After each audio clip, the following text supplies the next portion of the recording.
Bismillah, in the name of God. Alhamdulillah, all praise and thanks are for Allah, for God. Assalamu alaikum, may peace be with you. Strong believers, what's going on? This is Malik Pai, another day, another video. I'm hoping that you are staying strong, thinking positive, and staying away from all that negativity that's out there. Allah subhanahu wa ta'ala created you. That's you, yes, you're right. Strong believers, I'm talking about you. Allah subhanahu wa ta'ala created you and I as the best nation, the Muslims, as the best nation for mankind, so we can enjoin good and forbid evil, taking away humanity from darkness into the light. But how can we do that if we're not ourselves content with Allah? What does it mean to be content with Allah? We will quickly cover that, hopefully less than 10 minutes, talk about at a very high level. What does it mean to be content with Allah? If this is your first time coming here on this channel, don't forget to hit the subscribe button. Hit the bell icon so you get notification as we come up with new videos.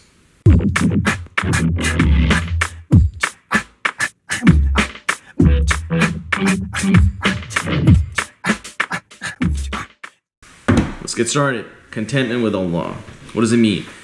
I'm going to talk about it from two different aspects. And first of all, real talk, straight up, growing up in this society where I'm going to grade school, high school, college, university, getting married, and so on, throughout, like at least, for a while, the concept of suicides and depression was almost unheard of. Yes, it is something that exists, it's been out there, but it's unheard of. It was unheard of me growing up. Recently, I would say maybe in less than a decade ago, this phenomenon is just at a very high level. Why is this happening? And I believe that part of it, especially from people from Muslim background, this is happening because you could say, well, I have faith and I'm a Muslim and I'm still not happy. Well, that could be because you're not content with Allah.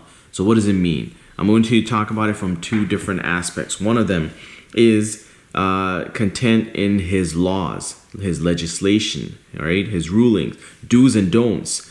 You could have a problem with, why do I have to wear a hijab, or why do I have to pray 5 times a day? These are laws of Allah. You can't argue against them, all right? But this is something that you need to actually feel content with the laws of Allah. So we'll talk about that aspect, and then we'll also talk about the other aspect where you have to be content with Allah is not just laws, but even his decisions that he makes, such as the trials that he inflicts upon you, right? So and that's actually part of the 6 pillars of our belief. If you haven't checked out that video on 6 pillars of Iman or belief, make sure you take a look. But in that, one of them, number 6, was on decree of Allah, the Qadr, the decree of God. Anything good or bad happens is his will. The trials that he puts us through are trials. Those are tests for us to see which one of us in better in believing, and we're all going to go through those. Whatever level of faith that we're on, we're all going to go through those tests. So we'll look into how to deal with those and how do we find comfort in that aspect as well. So 2 aspects: his laws. Second is his trials that he makes us go through. We need to make sure that we're content in both aspects. Once we have that, inshallah, we'll find that inner peace that we're looking for. Not overnight. Your whole life is going to be a challenge. Your whole life, this is you have to train yourself. First step is to train your mind. So before we get into the emotional and spiritual aspect of it, it's talking about your mind. How do we do that? So let's talk about the laws. What we need to do is, and this is not a one-time deal.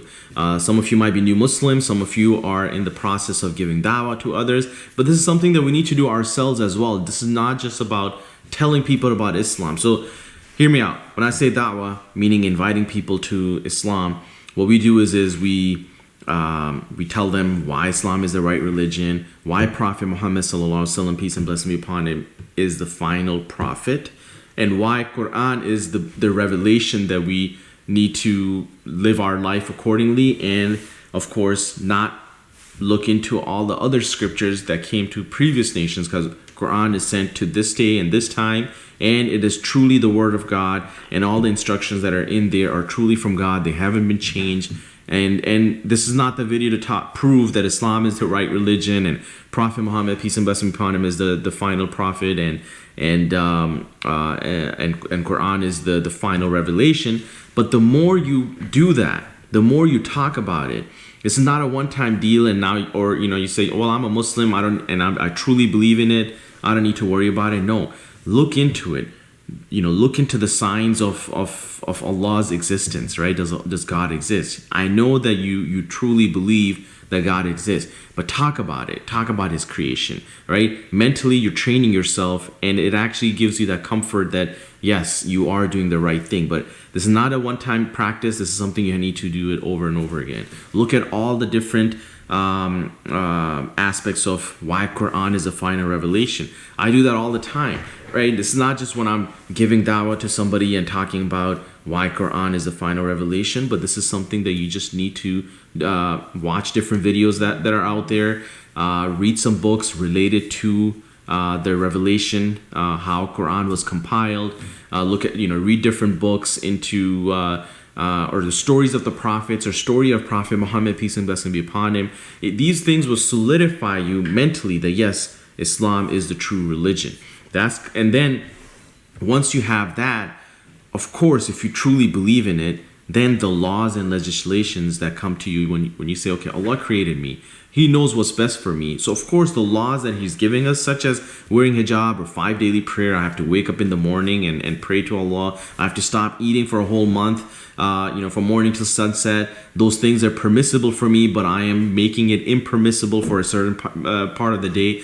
All of those are my Creator's legislations. He created me. He knows what's best for me. So all those laws and regulation, even if it doesn't truly make sense to me, I'm still going to follow it because it is from my Creator. And of course, if you have trained yourself to be content with Allah and His religion Islam and His Prophet Muhammad as His final prophet, mentally, this will give you that comfort, that contentment in your heart about His legislation. So now, one of the du'as that Prophet Muhammad actually taught us is, it sums up everything that we just talked about to train yourself mentally and giving you that comfort inside is, رضيت بالله ربا وبالإسلام دينا وبمحمد صلى الله عليه وسلم نبيا ورسولا. This is something that you will find in any books of du'as, something you should be saying in the morning and the evening. What does it mean? That I am pleased with Allah as my Lord, and I'm pleased with Islam as my religion, and I'm pleased with Prophet Muhammad, peace and blessing be upon him, as my, as a prophet and a messenger. So once you say that, this is training you to be content with the laws of Allah. So now when you're following the laws of Allah, you happily do that because you know these are truly from God, and Islam is a true religion. Prophet Muhammad is truly the prophet. Quran is the final revelation. And there is a verse in Quran which says, by your Lord, they truly will not believe until they make you a judge, and they don't find any discomfort in it. This is an ayah. That's a true believer, when they will make sure that they look to Prophet. Of course, in our time when we don't have Prophet, we're looking at the Quran and the Sunnah, and of course our scholars to tell us what's right and wrong based on their studying into the Quran and the life of the Prophet. So, and once you know the laws, you find you don't find any discomfort in it. So that's one. Now let's talk about the trials of Allah subhanahu wa ta'ala. Now, a lot of people out there, it's easy. It might be easy for anybody to say, hey, have patience, and because maybe they're going through not so tough times as you are.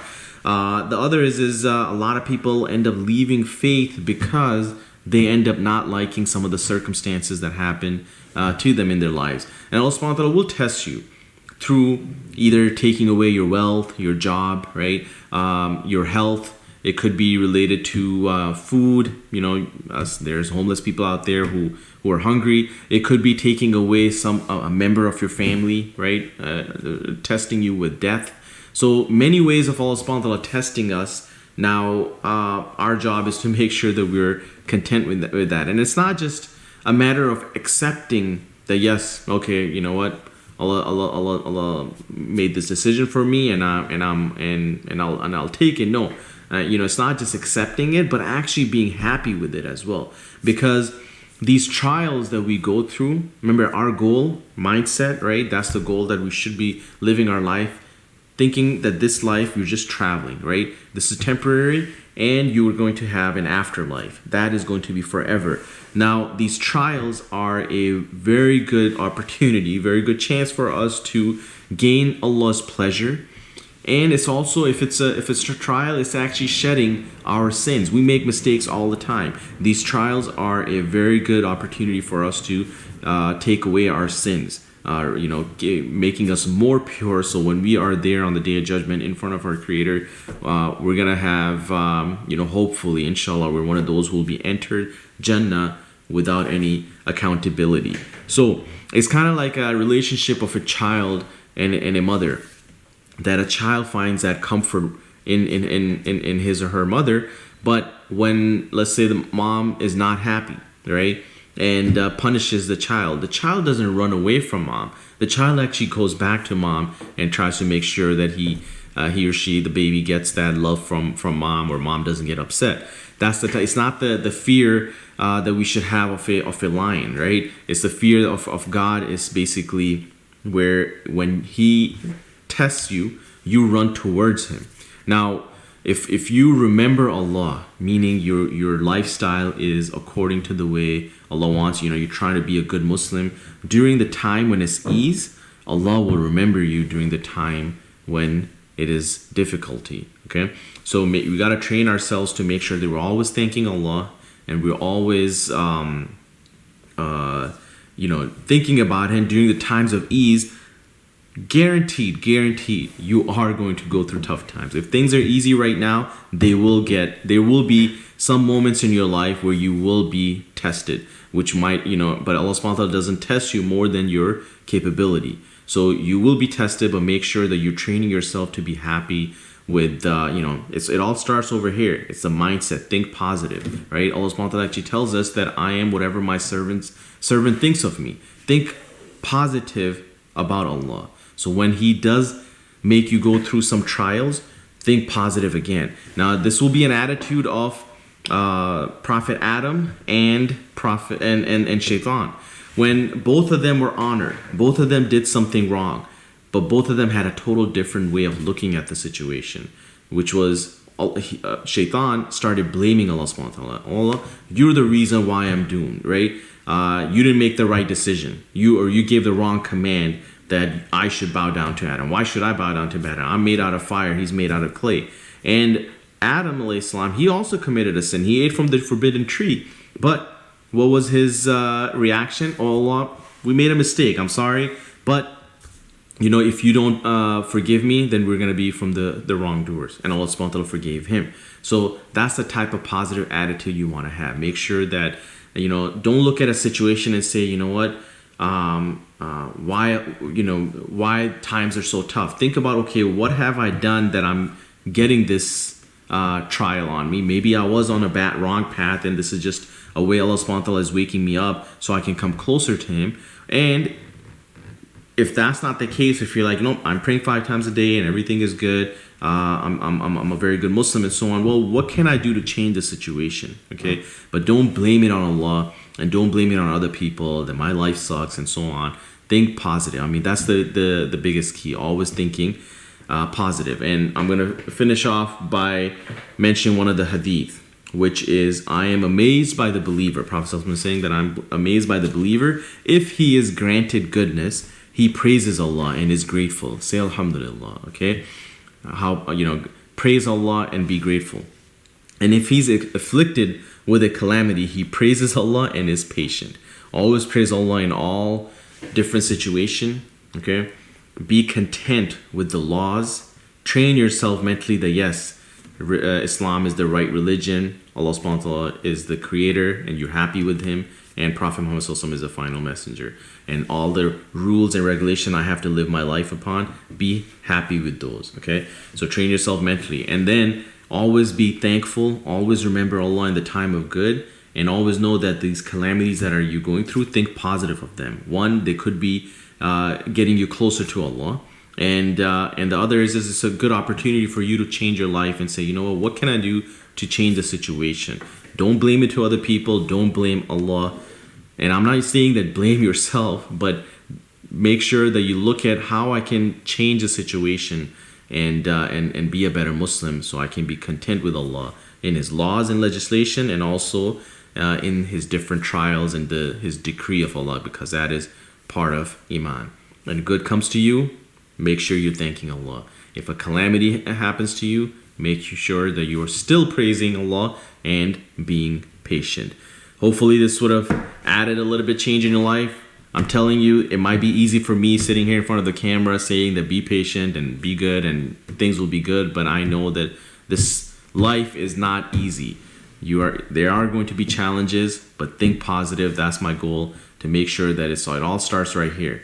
Think positive. Make sure that you're always working on to improving yourself, staying strong, because strong believer is better than a weak believer. This is Malik Pai. Inshallah, we'll see you next time. Assalamu alaikum.